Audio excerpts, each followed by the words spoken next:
oo wixii Soomaali ka dhaxeeyay maanta la yiraahdo dawlad dhexe oo aan garanaynin policy-geedu aan shacabka u shaqeynayna ka shaqeynaysa in intii lagu xidho ay noqoto in wixii si walba loo waayo macna ma sameynayso wadankan waa federal dawlad central iyo unitary system waa horaan ka nimid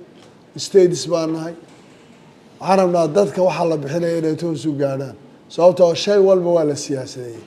mar haddii la siyaasadeeyay bal waaga ay la helo dawlad siyaasadii ka soo noqoto ilaa dawladani waxay u tahay haab inay wixii soo gaaray iyadu isteedyada u dirto qaybiso kala faraha kala baxdo laakiin haday noqoto inay iyagu maamulaan oo yidhahdaan annaga mas'uulka annaga maamulayna annaga nagu xidhan tahay wadankoo dhan ixtikaar iyo wuxuu galayaa cidhiidhi taas daraaddeed waxaan rabaa inay hay-aduhu ogaadaan inay cid walba siday tahay ula macaamilaan maanta dawladda dhexe wax kastoo state-kani uu lahaa oo shaqo ahayd oo aan xuquuq u lahayn way joojiyeen way siyaasadeeyeen sida iyagu rabaan bay u dhigeen taa macnaheedu waxa weeye annaguna inta dawlad Soomaaliyeed oo hawsha aan isugu nimaadna la helayo ma doonayo hay-aduhuna inay noo soo maraan wax nagala dhexeeyaana ma jiro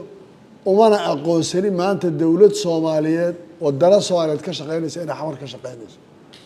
shirkad aan maanta garanaynin waxa ay dawladnimada ay ku dhisan yihiin waxay tahay Soomaaliyana doonaya inay burbur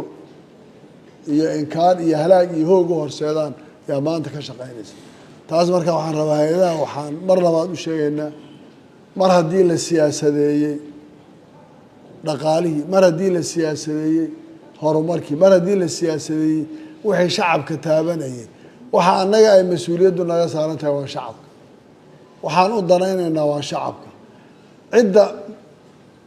xaqa u leh waxaan laga hadlayo ee la caawinayaa maanta hay-adaha horteeda fadhiyo dhan kulligood waxay caawinayaan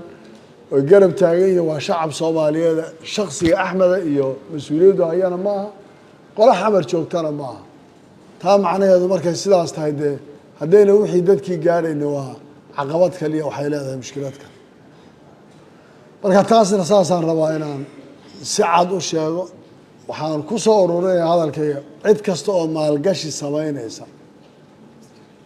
waxaan diyaar u nahay hadday loo kale u samaynayaan iyo hadday dhoofinayaan iyo hadday